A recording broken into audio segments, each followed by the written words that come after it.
मेरे सुरवीरों, कैसे हो? तो हम लोग अब जवाहर नवोदय विद्यालय की तैयारी के साथ साथ और क्लास 8 की मैथ के साथ साथ क्लास 9 और 10 की भी मैथ पढ़ने वाले हैं। तो सभी लोग पूरी कमर कस लो। आज हम लोग क्लास 9 का चैप्टर 1 रेशनल नंबर का एक्सरसाइज 1.1 कंप्लीट एक्सरसाइज आज ही की क्लास में सॉल्व करने वाले हैं। वीडियो पूरी देखिएगा। अगर आपने पढ़ भी लिया है तो भी वीडियो को शेयर और लाइक जरूर कर दीजिएगा, क्योंकि हम लोग पूरी की पूरी मैथ कंप्लीटली मैथ इसी चैनल पर पढ़ने वाले हैं। तो चलो फिर शुरू करते हैं।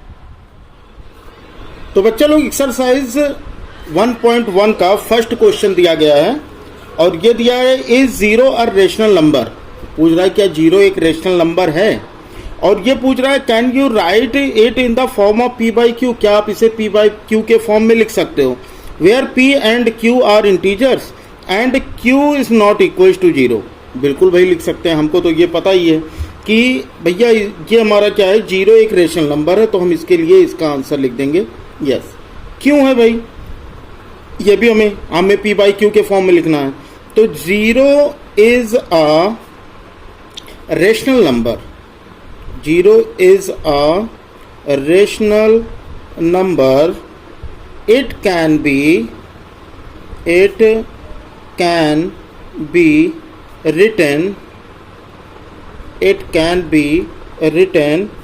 in the form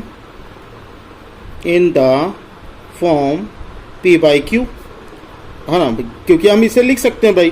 कैसे लिख सकते हैं? जहां पर p और q क्या होनी चाहिए, इंटीजर होने चाहिए। तो ये आप क्लास 8 में भी पढ़े हो, है ना। Where p and q are integers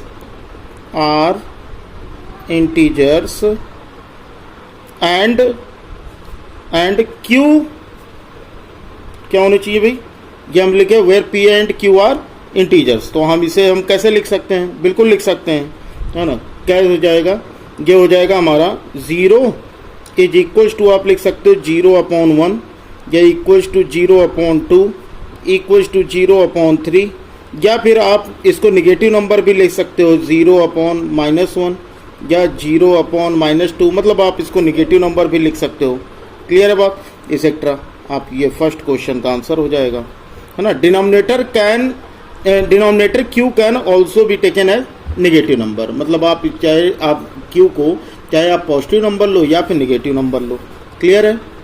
आसान है ना, क्योंकि p बाई क्यू क्या है भाई, p बाई क्यू के फॉर्म में हमको लिखना है इसे, और p बाई क्यू क्या होने चाहिए, इंटीजर होने चाहिए। लेकिन q 0 नहीं हो सकता, बाकी p तो हमारा 0 हो ही सकता है। क्लियर है बात? सेकंड क्वेश्चन देखा जाए। हाँ भाई, सेकंड क्वेश्चन पे आते हैं। सेकंड क्वेश्चन क्या दिया गया हमारा? सेकंड क्वेश्चन दिया गया है कि find 6 rational numbers between 3 and 4। ठीक है भाई, 3 और 4 के बीच में 6 रेशनल नंबर्स फाइंड आउट करने हैं। तो जैसे हमको ये दिया गया 3 और 4, हम करेंगे क्या, अपॉन में 1 कर देंगे। ठीक है, अगर डिनोमिनेटर सेम है, इनका डिनोमिनेटर सेम है तो कोई दिक्कत नहीं। अगर आपसे पूछ रहा है भाई 6 रेशनल नंबर, तो आप एक काम करो, इसको भी 7/7 से मल्टीप्लाई कर दो, इसको भी 7/7 से। क्लियर है? जितना भी पूछेगा उससे एक ज़्यादा से आप मल्टीप्लाई कर देना। ठीक है, इनके बीच में जो भी नंबर होंगे वो सारे नंबर मिल जाएंगे हमको। जैसे 7 3 जा 21/7 और 7 4 जा 28/7। ठीक है, 28/7। अब देखो ये 21/7 ये 3 है, 7 3 जा 21, और ये 1 4 जा, यानी अगर देखो तो 7 4 जा 28, तो ये 4 ही है। क्लियर है? अब इनके बीच में जो भी नंबर आएंगे आप लिखते चलो, 22/7 23/7 24/7 25/7 और 26/7। लो भाई, इनके बीच के हमारे क्या हो गए, ये हमारे 6 रेशनल नंबर्स हो गए। क्लियर है बात? आसान था ना, बहुत ही आसान सा एक्सरसाइज है ये, और आप आसानी से इसे लगा भी पाओगे। ठीक है, चलो आगे देखते हैं। क्वेश्चन नंबर 3 पर आते हैं। तो हमारा क्वेश्चन नंबर 3 क्या दिया गया, बहुत ध्यान से देखो। क्वेश्चन नंबर 3 भी सेम ऐसा ही क्वेश्चन है, लेकिन इसमें पूछ क्या रहा है, ये कह रहा है find 5 rational number between 3/5 and 4/5। तो अब तो आप कर ही लोगे, 3/5 और 4/5 के बीच के हमें कितने रेशनल नंबर बताने हैं, 5 रेशनल नंबर बताने हैं। तो 5 अब 5 पूछ रहा, डिनोमिनेटर सेम है, तो हम क्या करेंगे, इसको 6/6 से इसको मल्टीप्लाई कर दो, 6/6 से इसको मल्टीप्लाई कर दो, ठीक है। तो ये हो जाएगा 6 3 जा 18/5 6 जा 30, और ये हो जाएगा हमारा 6 4 जा 24/5 6 जा 30। बस इनके बीच के अब हमको 5 रेशनल नंबर मिल जाएंगे। कैसे हो जाएगा हमारा 19/30, फिर 20/30, फिर 21/30, उसके बाद 22/30, फिर 23/30। लो भाई, इनके बीच के हमारे 5 रेशनल नंबर मिल गए। क्लियर है? आसानी से आप इन क्वेश्चंस को आप सॉल्व कर सकते हो। चलो अब हम आ जाते हैं अपने क्वेश्चन नंबर 4 पर। तो हमारा क्वेश्चन नंबर 4 क्या दिया गया, देखो क्वेश्चन नंबर 4 दिया गया है कि state whether the following statements are true और false, give reason for your answer. ठीक है भाई, सबसे पहला जो दिया गया, ये दिया गया है every natural number is a whole number. कह रहा है जितने भी नेचुरल नंबर होते हैं सारे के सारे होल होते हैं। हाँ देखो, नेचुरल नंबर्स क्या होते हैं, नेचुरल नंबर्स जो होते हैं, सबसे पहले तो होल नंबर समझ लो। ये जो हमारे होल नंबर्स होते हैं, ये 0 से लेके जहाँ तक भी आपको काउंटिंग आती है वो सारे के सारे क्या होते हैं, वो होल नंबर होते हैं। वहीं पर नेचुरल नंबर्स क्या होते हैं, नेचुरल नंबर्स वो नंबर्स होते हैं जिन नंबर्स का यूज हम चीज़ों की काउंटिंग के लिए करते हैं, 1 2 3 4 5 जितने भी आते हों, है ना। अब यहाँ पर देखो, ये जो नेचुरल नंबर्स हैं 1 2 3 4, ये होल में भी तो आ रहे हैं, तो हम कह सकते हैं जितने भी नेचुरल नंबर्स हैं वो सारे के सारे क्या हैं, होल नंबर्स हैं। क्लियर है? तो पहले का जो आंसर होगा हमारा वो हो जाएगा ट्रू। क्या हो जाएगा? ट्रू। अब ये कह रहा है इसका रीजन बताओ, तो भाई ये रीजन हो जाएगा the collection of all natural, the collection of all natural number, all natural numbers and zero, natural numbers and zero क्या होते हैं, is called whole number, is called whole number. खत्म बात। क्या ही आपको रीज़न लिखना है? बताओ भाई, बात क्लियर हुई? सभी लोग बताइएगा, ये बात सभी को समझ में आ गई? तो ये इजी टॉपिक था हमारा, और आप ये सारी चीज़ें आप क्लास 8 में ऑलरेडी आप पढ़ चुके हो, है ना। ऐसा नहीं कि आपको कुछ नया पढ़ना है, आप क्लास 8 में पढ़ चुके हो, वही चीज़ें इसमें। सेकंड क्या दिया गया, सेकंड दिया गया every integer is a whole number. अब देखो यहाँ पर ये कह रहा है जितने इंटीजर होते हैं वो सारे के सारे होल नंबर होते हैं।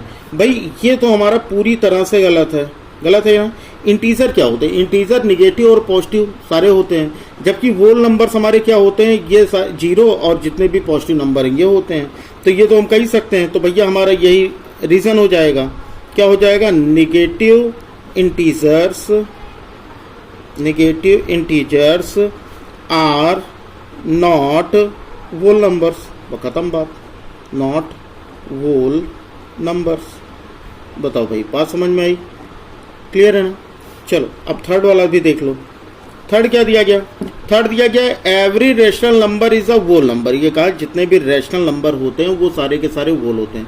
रेशनल नंबर क्या होते हैं? वो नंबर जिनको हम p/q के फॉर्म में लिख सकते हैं, वही तो होते हैं ऐसे नंबर जिनको हम p/q के फॉर्म में लिख सकते हैं। लेकिन होल नंबर्स क्या होते हैं? सभी रेशनल नंबर जो होते हैं वो होल थोड़ी ना होंगे, है ना। होल सारे रेशनल होंगे, लेकिन सभी रेशनल होल थोड़ी ना होंगे। अब देखो जैसे यहाँ पर ये हमारा थर्ड वाला क्या हो जाएगा, ये हो जाएगा हमारा फॉल्स। क्यों होगा भाई? इसका आप रीज़न भी लिख देना, यही रीज़न लिख देना कि rational numbers are of the form p/q, of the form p/q, और q जो है should not be equal to 0, ये आप लिख दोगे, है ना। सही है। And q does not divide, and q does not divide p completely. ठीक है, कंप्लीटली। अब ये completely that are not whole numbers, that are not whole numbers. ये बात आ गई समझ में आपको? क्या कहना चाह रहा है? ये कहना चाह रहे हैं ना कि भाई पी बाई क्यू में तो आप होल नंबर्स को भी लिख सकते हो और जितने भी होल नंबर्स हैं उनको भी लिख सकते हो, रेशनल नंबर होते ही हैं। लेकिन अगर ये जो रेशनल नंबर, ये जरूरी नहीं है कि ये पूरी तरह से पी जो है वो क्यू से कट जाए। जैसे मान लो कि अगर हमको ये लिखा हो 6/3, तो 3 1 जा 3, 3 2 जा 6, तो ये 2 तो हमारा ये होल नंबर भी हो गया, रेशनल नंबर भी हो गया। लेकिन अगर ऐसे लिखा होता 5/3, तो 5 जो वो 3 से डिवाइड तो होगा नहीं, 5 3 से, तो ये हमारा रेशनल नंबर है लेकिन होल नंबर नहीं है।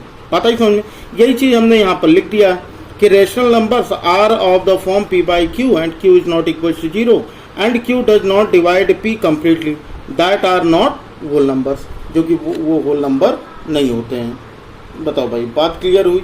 क्वेश्चन नंबर 4 तक मुझे लगता है कि आपको बात समझ में आ गई होगी। और ये फर्स्ट एक्सरसाइज में हमारे पास ये 4 क्वेश्चन थे, हमने कर लिए। अब नेक्स्ट क्लास में हम लोग एक्सरसाइज 1.2 सॉल्व करेंगे। अगर वीडियो अच्छी लगी हो, चीज़ें समझ में आई हो, तो भाई वीडियो को लाइक कर देना। चैनल पे नए होंगे तो पता ही है क्या करना है, सब्सक्राइब कर लो भाई, क्योंकि हम लोग यहाँ पर क्लास 8, 9, 10 सबकी मैथ पढ़ेंगे और साथ ही साथ नवोदय विद्यालय और सैनिक स्कूल की भी तैयारी करेंगे।